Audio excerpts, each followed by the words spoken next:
അതുപോലെ ഈ GSTയിലെ composition scheme എന്ന് പറഞ്ഞാൽ അതെന്താണ്? കോമ്പോസിഷൻ സ്കീം എന്ന് പറഞ്ഞു കഴിഞ്ഞാൽ അത് ചെറുകിട സംരംഭകരെ മനസ്സിൽ കണ്ടുകൊണ്ട് ഗവൺമെൻറ് കൊണ്ടുവന്ന ഒരു പ്ലാനാണ്. അതിനകത്ത് നമ്മളിപ്പോൾ ഒരു നോർമൽ GST രജിസ്ട്രേഷൻ നമുക്ക് ഇതുണ്ട്, കോമ്പോസിഷനും ഉണ്ട്, റെഗുലർ സ്കീമും ഉണ്ട്. നമ്മൾ ജനറലി കണ്ടുവരുന്നത് അല്ലെങ്കിൽ ഒരു 80% ആളുകൾ എടുക്കുന്നതും റെഗുലർ സ്കീമായിരിക്കും. ബാക്കി 20% അല്ലെങ്കിൽ ചെറുകിട സ്ഥാപനങ്ങൾക്ക് അനുയോജ്യമായിട്ടുള്ളൊരു സ്കീമാണ് ഈ കോമ്പോസിഷൻ സ്കീം എന്ന് പറയുന്നത്. അതിൻ്റെ ബെനിഫിറ്റ് എന്താണെന്ന് വെച്ച് കഴിഞ്ഞാൽ നമ്മൾ നടത്തുന്ന ടോട്ടൽ ടേൺ ഓവറിൻ്റെ 1% മാത്രം നമ്മൾ GST അടച്ചാൽ മതി. നമ്മളിപ്പം ഗുഡ്സാണ് ഡീൽ ചെയ്യുന്നതെന്നുണ്ടെങ്കിൽ, അതിനൊരു എക്സാമ്പിൾ പറഞ്ഞു കഴിഞ്ഞാൽ നമ്മുടെ നാട്ടിലൊക്കെയുള്ള ചെറിയ ചെറിയ കടകൾ, അവർക്ക് GST രജിസ്ട്രേഷൻ കാണും, പക്ഷേ ഈ പറഞ്ഞ കോമ്പോസിഷൻ സ്കീമായിരിക്കും.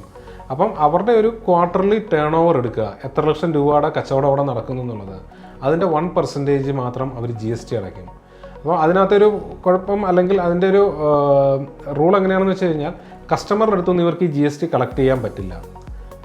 അപ്പം ആ ഒരു കച്ചവടക്കാരൻ എത്ര ലക്ഷം രൂപയുടെ ഒരു 1 ലക്ഷം രൂപയുടെ ടേൺ ഓവർ അവിടെ നടന്നു എന്ന് വെക്കുക ഒരു ക്വാർട്ടറിൽ, അപ്പം അതിൻ്റെ 1% മേ ബി ആ ഒരു 1000 rupees ആയിരിക്കും. അത് മാത്രം അദ്ദേഹത്തിന് GST അടച്ചാൽ മതി.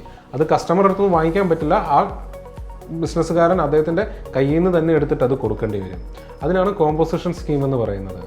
ഇനിയിപ്പോൾ ഇദ്ദേഹം സർവീസാണ് സെല്ല് ചെയ്യുന്നതെന്ന് വെക്കുക, സർവീസ് ആണെങ്കിൽ അത് 6% ആണ് വരുന്നത്. 3% CGST, 3% SGST. അവിടെയും കസ്റ്റമറുടെ അടുത്തുനിന്ന് അത് കളക്ട് ചെയ്യാൻ പറ്റില്ല, ആ ബിസിനസ്സുകാരൻ കയ്യിൽ നിന്ന് എടുത്തിട്ട് കൊടുക്കേണ്ടി വരും. ഇനിയിപ്പോൾ ഈ കോമ്പോസിഷൻ സ്കീം നമുക്ക് അഡോപ്റ്റ് ചെയ്യണമെങ്കിൽ അതിന് കുറച്ച് കണ്ടീഷൻസ് പറയുന്നുണ്ട്. ഒന്ന്, ഒരു ട്രേഡിംഗ് കൺസേൺ ആണെങ്കിൽ അദ്ദേഹത്തിൻ്റെ ആനുവൽ ടേൺ ഓവർ എന്ന് പറയുന്നത് 1.5 കോടിയിൽ താഴെ ആയിരിക്കണം. 1.5 കോടിയുടെ മേളിലാണ് അദ്ദേഹത്തിൻ്റെ ടേൺ ഓവറെങ്കിൽ സ്വാഭാവികമായിട്ടും അങ്ങനെ റെഗുലർ ഓപ്ഷനിലേക്ക് മാറേണ്ടി വരും. പിന്നെ ഇൻട്രസ്റ്റേറ്റ് പർച്ചേസ് ഓർ സെയിൽ പാടില്ല, എല്ലാം ആ വിതിൻ സ്റ്റേറ്റ് ആയിരിക്കണം. പിന്നെ അടുത്തെന്ന് വെച്ചാൽ ഇദ്ദേഹത്തിന് GST ബിൽ ഇഷ്യൂ ചെയ്യാൻ പറ്റുകയില്ല, കസ്റ്റമറുടെ അടുത്തുനിന്ന് GST കളക്ട് ചെയ്യാനും പറ്റുകയില്ല. അപ്പം ഇതൊക്കെയാണ് ഈ കോമ്പോസിഷൻ സ്കീമിലുള്ള പോരായ്മ. അതേപോലെ ഈ 1% GST ബിൽ ഇഷ്യൂ ചെയ്യാൻ പറ്റില്ല എന്ന് പറഞ്ഞു. അപ്പോൾ ഇദ്ദേഹത്തിൻ്റെ അടുത്ത് നിന്ന് ആരെങ്കിലും ഒരാളൊരു പ്രൊഡക്റ്റോ സർവീസോ പർച്ചേസ് ചെയ്ത് കഴിഞ്ഞാൽ ആ പർച്ചേസ് ചെയ്യുന്ന ആൾക്കും അതിൻ്റെ ഇൻപുട്ടും ഒന്നും അവൈൽ ചെയ്യാൻ പറ്റില്ല.